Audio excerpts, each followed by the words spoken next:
really has been this beautiful thing that if someone would have told me this 15, 20 years ago, I would have looked at you in your face and told you that you was crazy. But now I can look back on my life and go, I am the example. I'm not an inspiration to people, but I am the example that if you want something in this life and it's good, you can have it. No matter what you've gone through, you can change the way your life is if you want it.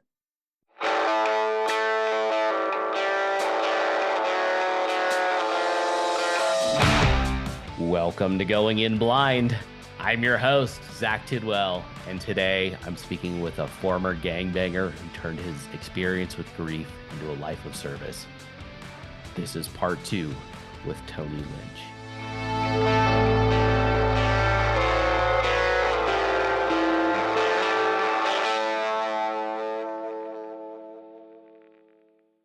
And to everyone at home, thank you for listening. Please take a second to help me grow the show so that I can keep delivering these conversations week after week for years to come. Subscribe, rate, and review the show in whatever podcasting app you're using right now, and check out the show notes to follow me on social media and YouTube as well. When you share your favorite episodes, tag me and use the hashtag GoingInBlind. You can also join my mailing list at zachtidwell.net. And if you know someone you think I should talk to, have them send me an email at contact.goinginblind@gmail.com. Then this feeling, this huge sensation of just being warm came over top of me. And I wasn't cold in the middle of this blizzard. So the dude that gave me his jacket, I put the jacket over top of him and I stood there for a minute and the voice just said, "Walk this way." And I'm turning around, I'm like, "What?" It's like, "Hey, stop. You walk this way." And I began to walk for a few hours. And so I walked from East Colfax all the way over to West Colfax, right? And I'm just like, what in the world? And suddenly I get down by Garfield Street and the voice just says, "Stop." Now, this is the beginning of how everything started to turn itself around. Because when I stopped, there was on the left-hand side of me was the Safeway, and on the other side of the street was these hotels, a bar. And so I'm looking at both of them, and the sun is starting to come up.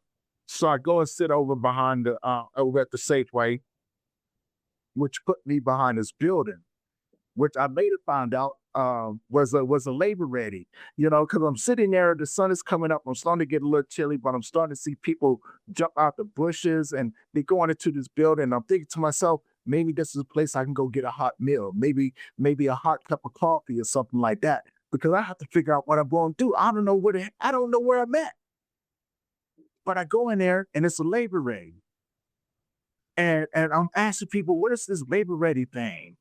They was like, "Oh man, you can go out, you can go work today, you know what I'm saying? And they pay you today." Now I ain't had no money in a long time. So, Is it I'm meant, is it intended to be for homeless people to be able to get work? it's intended for anybody who wanted to be able to get work. Ah, okay. Yeah, yeah. So it's like a foundation. So you get hooked up with the right company, you could possibly get hired on permanently with these people, right? And so, being a felon, no one's gonna give me a chance. So I looked at the opportunity. I was like, "Oh, okay, let me go do this." And lo and behold, I go out the first day. I make $48. So after that $48, I'm like, "Man, let me go across here to this hotel because I want to see how much a room is going to cost." So I go across there. The lady tells me how much it costs. So then I asked her, I said, "Well, ma'am, how much is it for a week?" She tells me that. I said, "Okay, cool, thank you." And so I had enough to get a room for the night, but what if I didn't go out and go to work the next day, right? I'm back out on the streets again. So what I did is that I took 8 out of that $48 that I made and I went over to Safeway and I got myself something to eat. I bought myself a liter of Mountain Dew and a rotisserie chicken, right? And I sat there and I ate that and I waited till the next day and I went out again. And I did that for a couple of weeks. I was like, ain't nothing gonna hurt. You know what I'm saying? I'm already homeless. So it doesn't really matter how long I need to be out here. I need to make some money. Well, So and was that the first time, I guess, sounds like that was probably not only just the first time that you had gotten a job since, like a legitimate job since being convicted, but maybe in your entire life? yeah. Yeah, because all I knew was how Wow. to hustle. All I knew was how to hustle, right? Like I knew how to sell drugs. I knew how to Yeah. rob people. I knew how to make moves like that, right?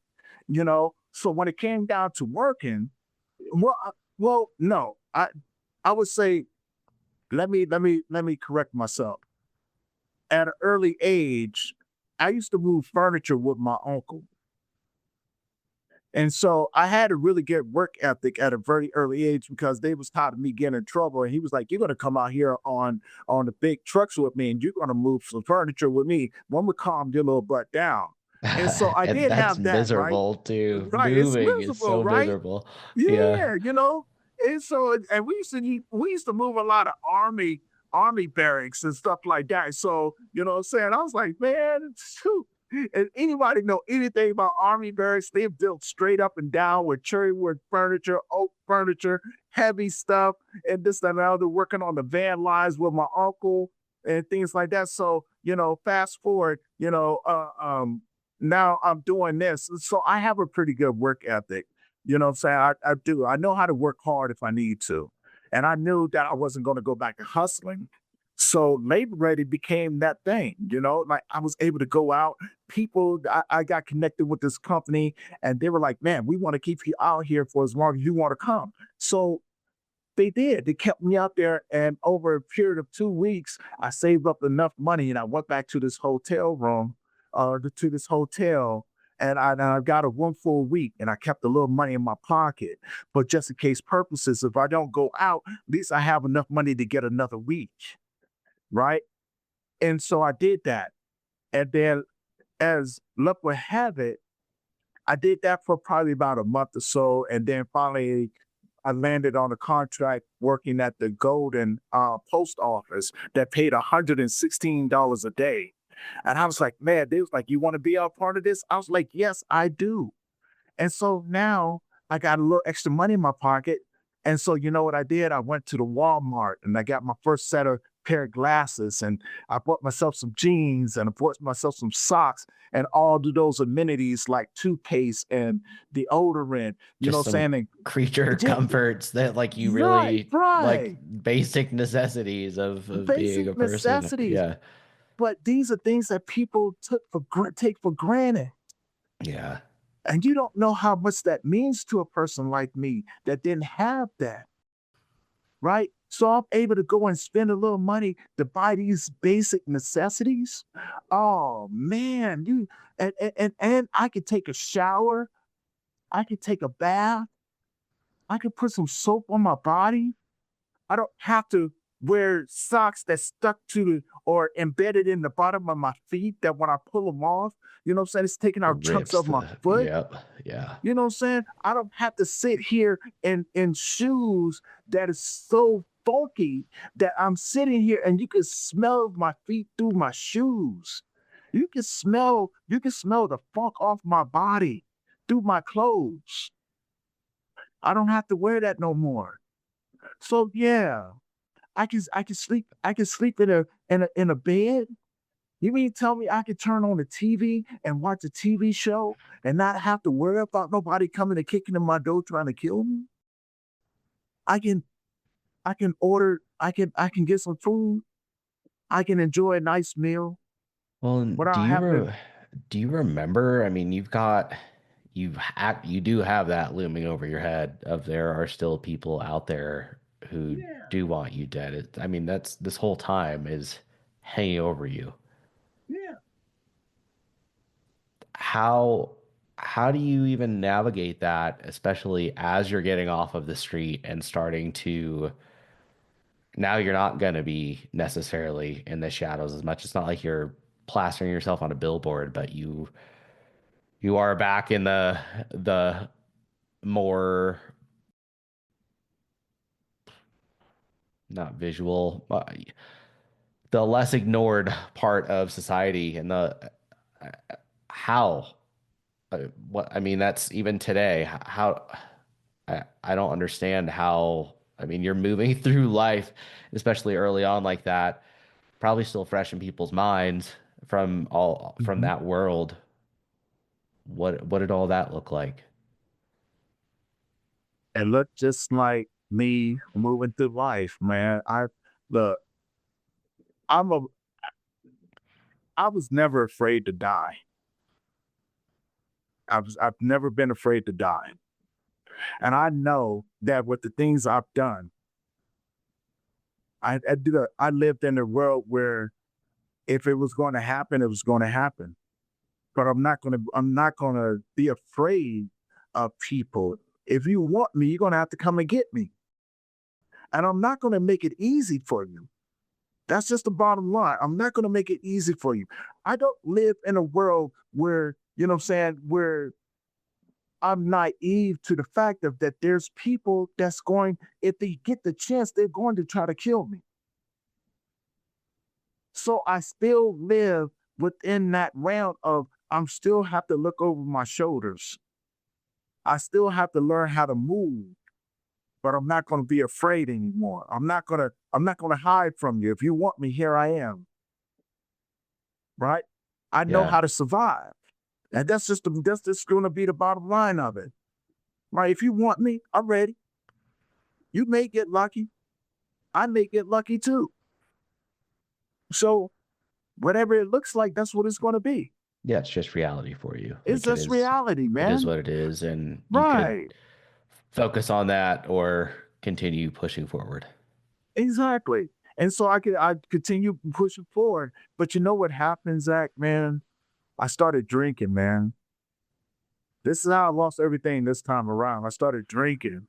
And After when I you'd gotten started off the streets. after I got off the streets and I got my life together, right? I got money in my pocket. I'm feeling pretty good, right? I'm feeling really good, man. You know, and so now I got a little money in my pocket. Let me go to the bar. We want to play some pool, and I had that first drink, you know, in a very long time. That pitcher of beer, and I wanted to play some pool, and that's where it all started, man. And I started getting out of control. Then I met some other people that like to drink too. Then I found myself supporting them as well as my habit, and I lost everything again. So here I am back out on the streets again, right? I'm trying to navigate that world, being an alcoholic, and how do you come back from that? Were at any point in this timeline were you able to reestablish contact with your daughter? No, Okay. I was told not to have any contact with her. As a matter of fact, when they made me relinquish my parental rights, the judge told me that I was not only a menace to the society that I was in, but I was a danger to the people that was around me. And I have to say I agreed with them because everywhere that followed me, death followed me, chaos followed me, destruction and violence followed me. I couldn't escape it, man. I couldn't. So to be a good person, sometimes you have to take the chance of being misunderstood because of the choices that you have to make in order to keep the people that you love safe. And you have to be able to be willing to be the bad guy in other people's stories. And I was able, and I looked at that and I was like, if I need to be the villain in your story to make sure that it keeps you safe, I don't need to tell my side of the story. I'll be the villain that you need me to be if that means that you're going to be okay. And I did. And I kept that with me. And I kept that. And I never messed with her. I always knew what she was, but I never disrupted her life. Right? I never did. I wanted her to have a good life, even if that meant without me. Yeah. And And that was the choice I made. you know? As you've kind of fallen into the pit of despair here with the alcoholism and having fallen back to living on the street again through everything that has accumulated through your actions. I guess what year is this?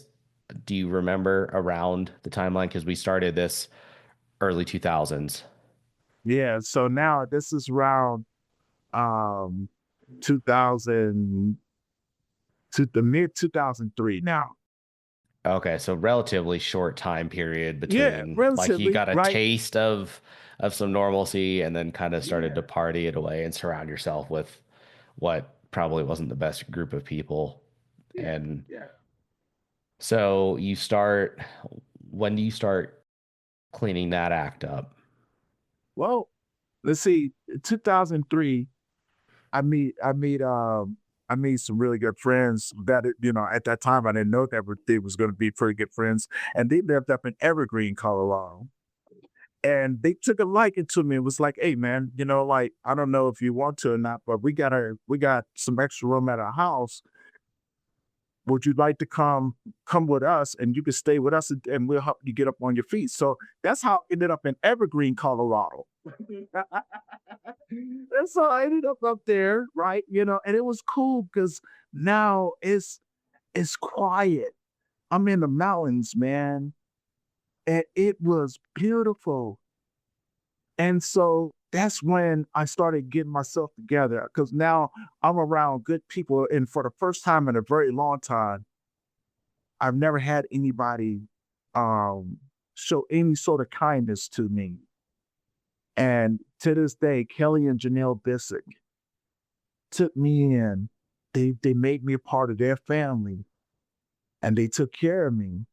They helped me get back up on my feet. But now here's where it gets real tricky, right? Because at that time, I also meet another guy, right? And he's a weed dealer. And he's like, "Oh man, like I can help you get some money and this, that, and another." So I know how to hustle. And now I'm not selling crack anymore, but now I can sell a little weed, right? I can sell a little weed. And one thing I realized is that I was really good at selling weed. And so I did. I started doing that. Now I'm making a little money and things like that. I'm staying out of people's way and this, that, and other. And guess what? What comes around goes around, right? So now, in order for me to make bigger money, I have to go back to the place where it all started. I have to go Shocker back to that's the that yeah, stepping stone into that life. It seems yeah. like it would be a slippery slope. And It was a slippery slope. So now I got to go back to the hood, right? To let them know, hey man, I'm up on my feet, man. I got that weed for you, and this, that, and another. So now I'm taking penitentiary chances with killers, right? With people that I know that if I gave them the opportunity, they would kill me.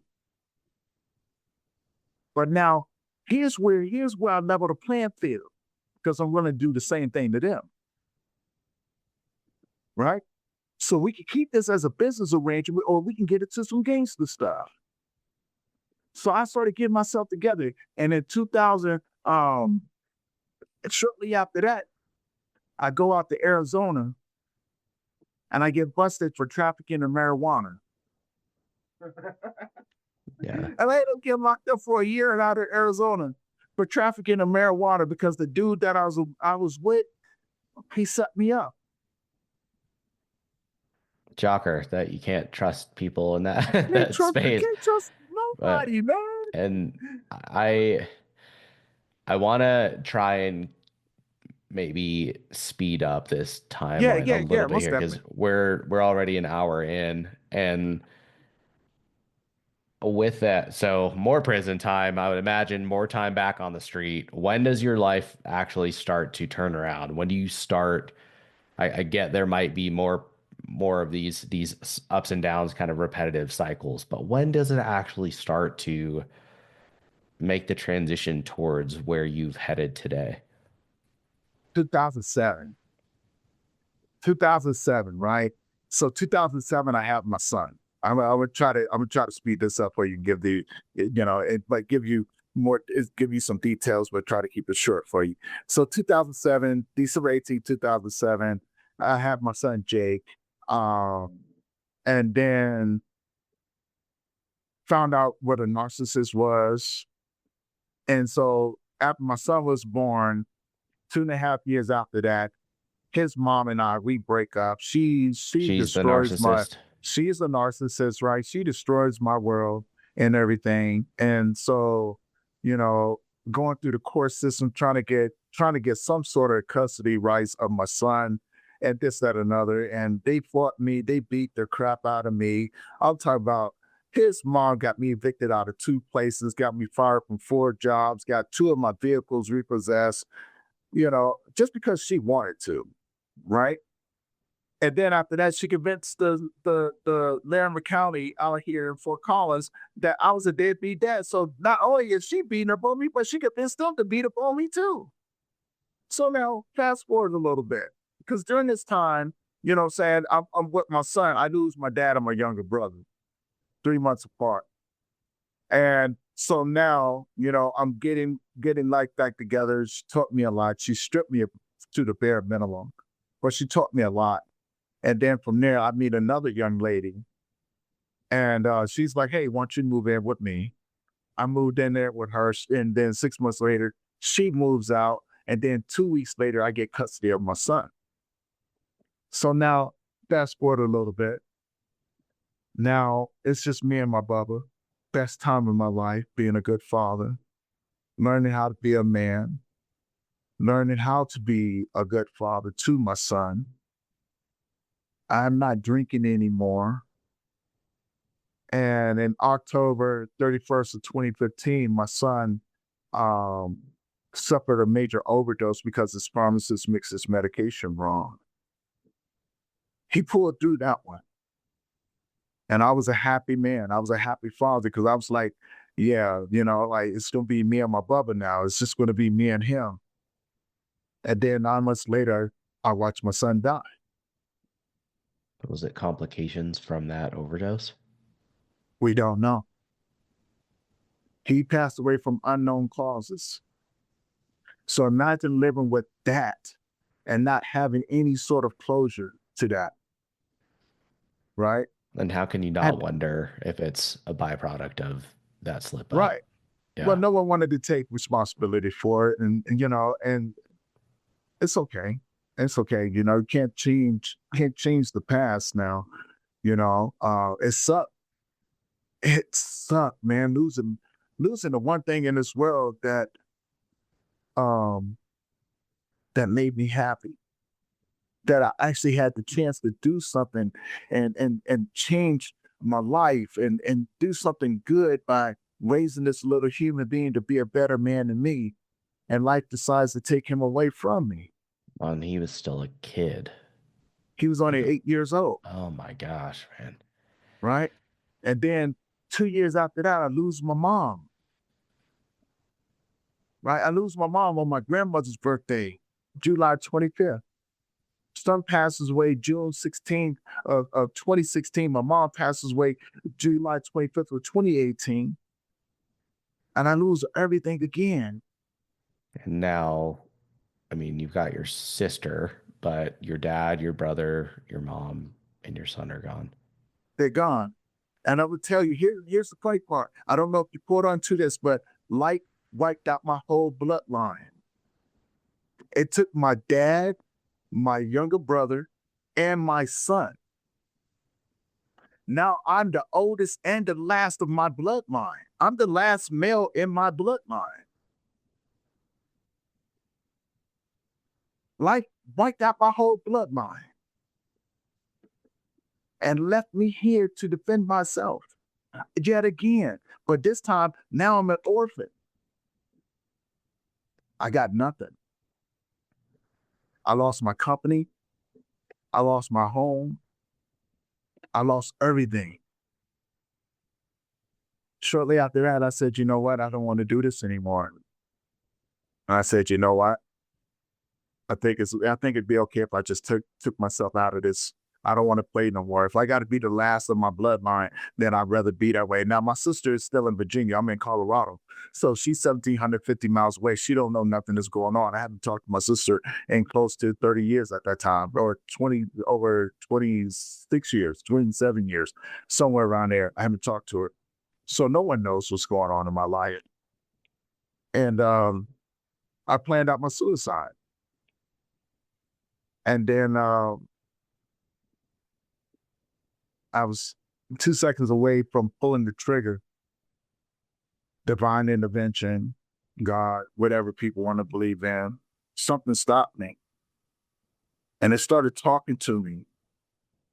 And it started to lay out my life for me, not just the future, but the past. Because I had questions like, why won't you let me go? Just let me go. I don't want to do this no more. Or at least let me disappear, right? I can go to the mountains. I would go to a cave and I would spend the rest of my days in this cave. I won't mess with nobody. I'll stay to myself. And I kept begging and pleading. I said, look, I won't hurt nobody else. You won't ever have to worry about me. Just let me go. But it wouldn't. And then it put me on this trajectory that I now realize was my purpose. And my purpose happened to be grief. And I fell in love with it. And over a period of time, I became a student of it. And the more and more I learned about it, the more I wanted to learn about it. And this path that I was on, I didn't realize that it was a path of healing, of accountability, of forgiveness, of understanding and deep empathy and connection to other people. I didn't understand that. And it was a gift. It was this profound gift that had been given to me. And once I realized that, I surrendered to it. I surrendered to the process and I became a servant. And I knew that I wanted to connect with other men like myself to just be of service to them so they didn't have to struggle the way that I did. And and it took me a long time to figure that part out too. But once I figured it out, I started running towards it. And it began to give me something that I had never experienced before. It gave me a reason to want to get up now. It made me want to go out here and connect with other people. It made me want to go out and just, you know, be a part of something bigger than me, to change, to provide a service. And I became obligated to it. And I became committed to it. And now to this day, I'm still committed to it. I still go out there and I still do what I'm called to do, from podcasting. I've written books. I started a magazine. I've hosted I started a conference. I've traveled the world and done guest speaking. And it's been this beautiful thing, man. It's really has been this beautiful thing that if someone would have told me this 15, 20 years ago, I would have looked at you in your face and told you that you was crazy. But now I can look back on my life and go, I am the example. I'm not an inspiration to people, but I am the example that if you want something in this life and it's good, you can have it. No matter what you've gone through, you can change the way your life is if you want it. Well, But you got to be willing to sacrifice, though. I wanted to ask you this earlier too, when you mentioned it about when you were sleeping on that cold night and you woke up and thought someone was talking to you, and then you followed essentially this path that was given to you, and then now with this as well. I mean, were you religious before all of these things? And then with that, I mean, can you explain more of how? this was laid out to you, you say, how, what was that like? Can you put words to that? Yeah, I can. I can. This is the fun part, right? Because it made sense to me. And no, I'm not a religious individual. I do believe in God, but I struggle with the religion aspect of it. Um, but the way that it was laid out to me when I had this conversation with this voice, and and actually it was the voice that came to me when I was out in Utah, and I was about to take my life. So this is the conversation. Like when I was 2 seconds away from pulling the trigger, this voice said, "Hey, whoa, whoa, whoa, no, we don't get to do that." Do you hear this? Do you feel it? Yeah, Okay. I can hear it just as clear as I'm talking to you. But like it feels like you're hearing it through your ears or like inside your head, Yeah, like how when you hear your own internal no, voice. it's just like look, listen to me. It's just like I'm talking to you. How I Wow. hear you, how we're talking right now. Yeah. That's exactly what it was like. Did he sound like Morgan Freeman? No, it could have. No, but it was this voice. And I really wish I could describe it to you, but you know, when it happened, I remember throwing the gun in the front part of the car, and I'm sitting there because I'm thinking to myself, like, who followed me, right? And so now I'm sitting there, it's pitch black, I'm in the middle of the desert, and it's nothing but me, the mountains, and the night sky, and whatever animals that are out there. I'm in the middle of nowhere. So I turn the lights on, there's nobody there. So I'm thinking to myself, man, Tony, you're going crazy, man. You're going crazy. So I go to grab the gun again. And the voice say, hey, whoa, whoa, whoa. Now that I got your attention, I need to talk with you. And now it's just like I'm having a conversation with this voice. So it's And now, guiding you through this realization and right, laying everything out. right, it's laying it out. And so this voice is like, hey, put that down. Let's talk to you. I said, hold on. First of all, who are you? And what do you want with somebody like me? And this voice said, well, I got something for you. I said, I don't know what you got for me, but I don't want it. Whatever cookies you selling, I don't want to buy nothing. I just want to be done with this. And that boy said, nah, nah, I got something bigger for you. I said, hold on, man. Have you seen my life? And the boy said, yeah, I've seen your life. I said, then what do you want with me? What is it that you want with me? My life is nothing. My life is crap. My life has fallen apart ever since I was 6 years old. And the boy said, yeah, well, let's talk about it then. I said, 6 years old, I was molested twice. There's like, yeah, but had that not had happened to you, you wouldn't have been able to talk to that one kid that it happened to and help him get through what he was going through. I said, bet, okay. I said, well, what about the times when I was selling drugs and I had to be out here on the streets and things like that? It's like, yeah, did you have fun? Made a lot of money? Did you learn how to survive? I said, yeah.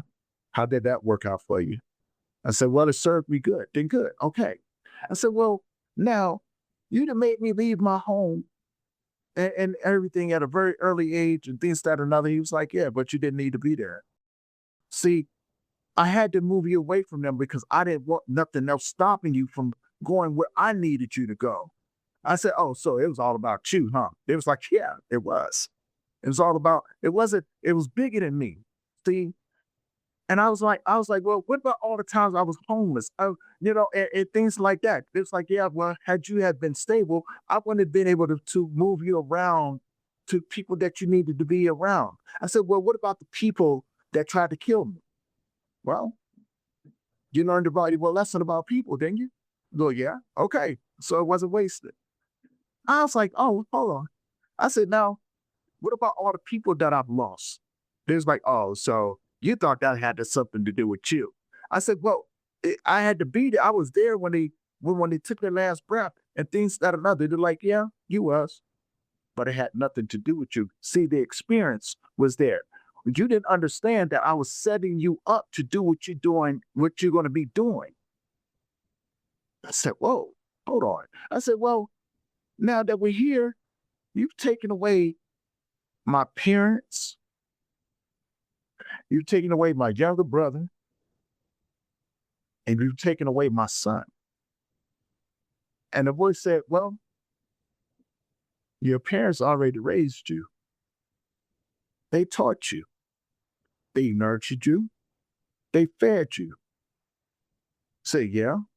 So you didn't need them anymore. I said, well, why did you have to take away my younger brother? And the voice said, well, because your dad needed him more than you needed him. I said, well, why did you take away my son? And the voice said, see, that's where your problem lies. He was mine before he was yours. But you got the chance to be a part of his life. Now, did you learn something?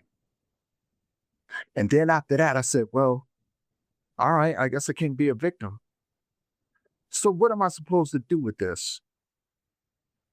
And the voice said, if you look over here, you see that little patch of grass that's over there and it got all that mess sitting on top of it? I said, yeah, that's your path.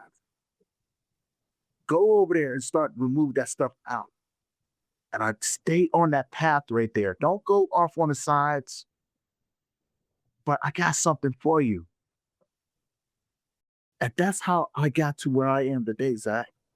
You I did. stayed, I Oh, go stayed ahead. that path, man. I stayed the course, man. And I cleared it out because I realized that everything that was on top of it was things that I had to address, things that I had to hold myself accountable for, things I had to surrender to, things I had to, look at and go, damn,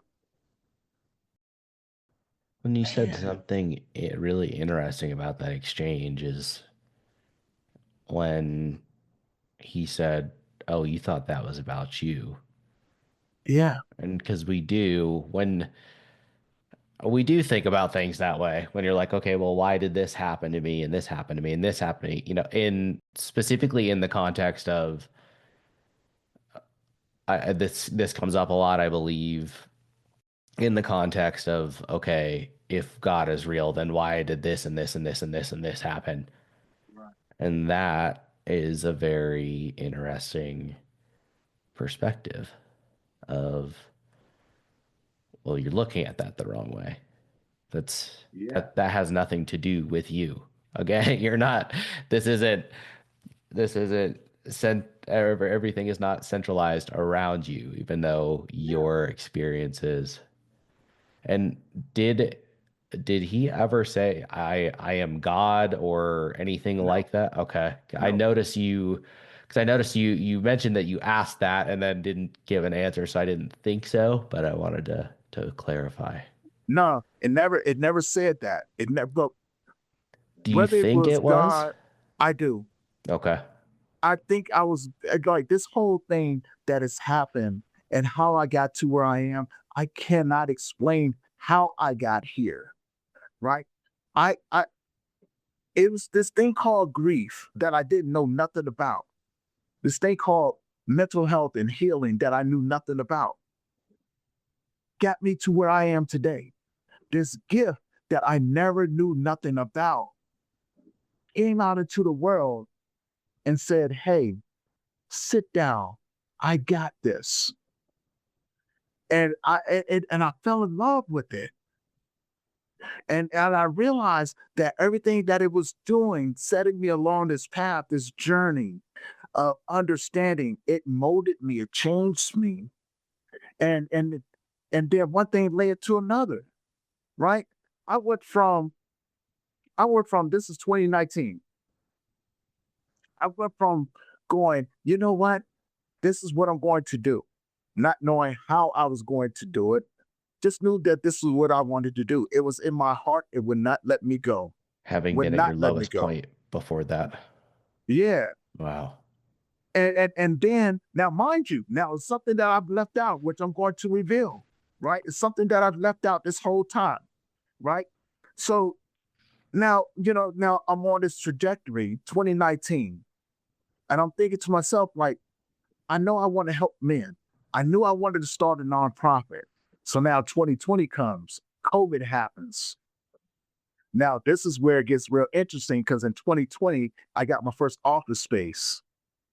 And I was like, oh my God.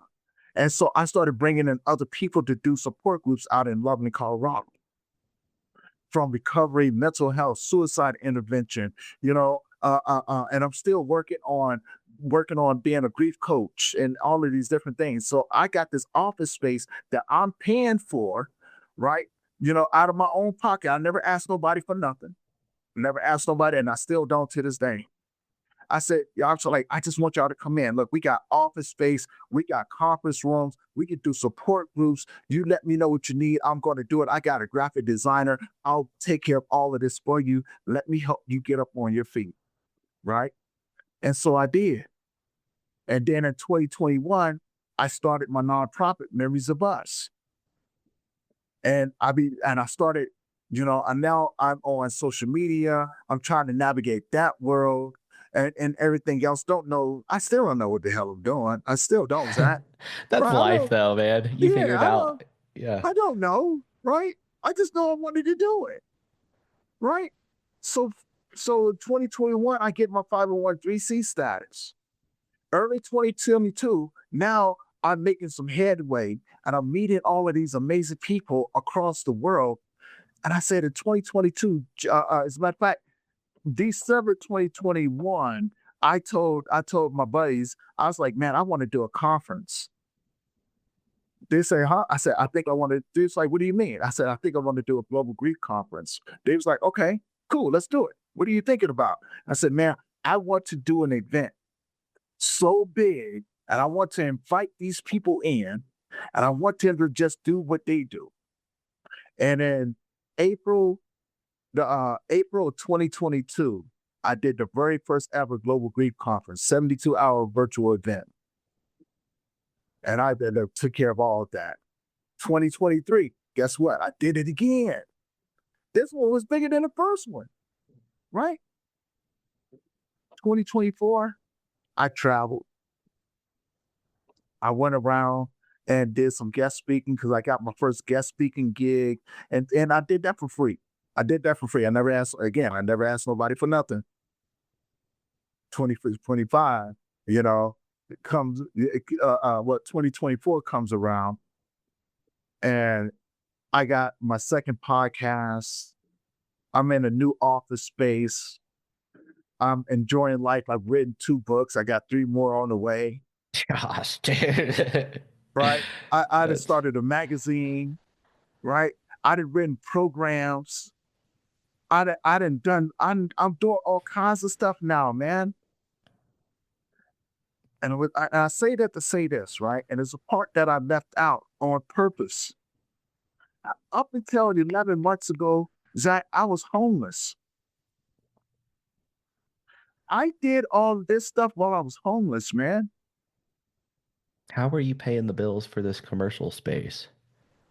Well, they gave me a free commercial space. Uh, I started working like people that I met before COVID, like United Way and things like that. It came back full circle. And they came to me and was like, Tony, we got a huge office building down here. You need an office space? I said, yeah. They was like, come on down. We got you. We're gonna give you office space. And they gave me office space. And I've been working nights, right? And I still work nights doing security. So I can do this during the daytime. So I can take care of bills and have food and things like that. But up until 11 months ago, Zach, I was homeless. And I did all of this while I was homeless. Wrote the books, the magazine, programs, traveled the world, done guest speaking, podcasting. And I never asked nobody for nothing.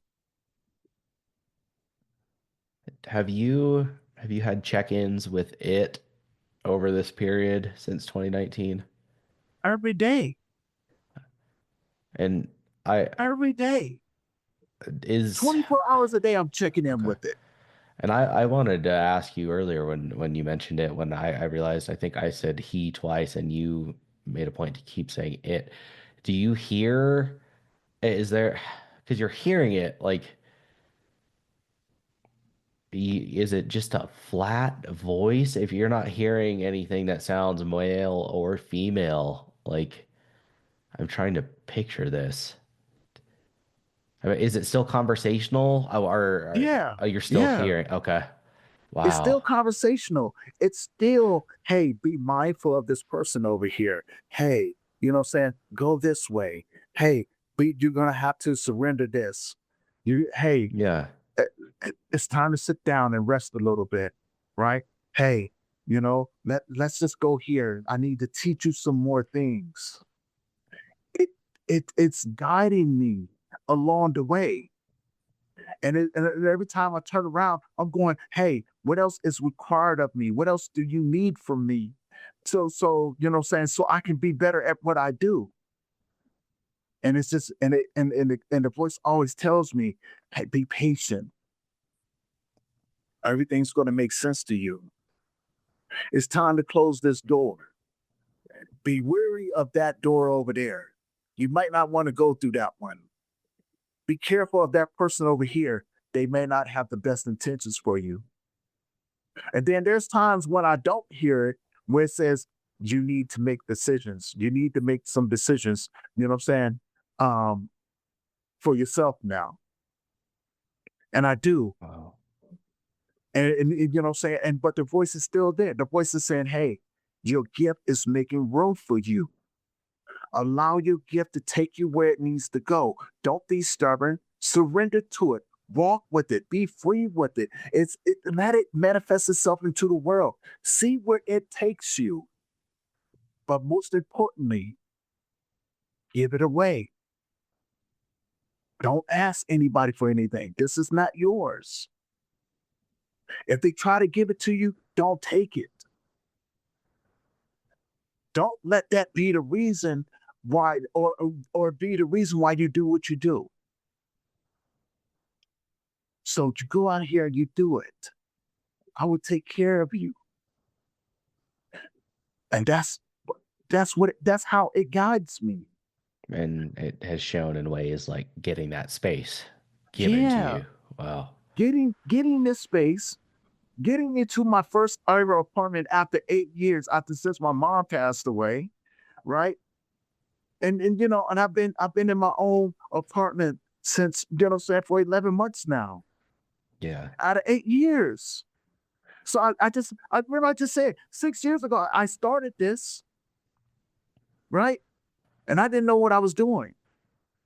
And I still don't know what I'm doing. At least I'm not afraid to admit that, right? You know what I'm saying? But I Humility is just, important. Yeah. Yeah. yeah, but I stayed a path though. I stayed a course. And all I know is how to serve other people, man. That's all I want to do. It's just I want to change people's lives. I want to be a part of the change, right?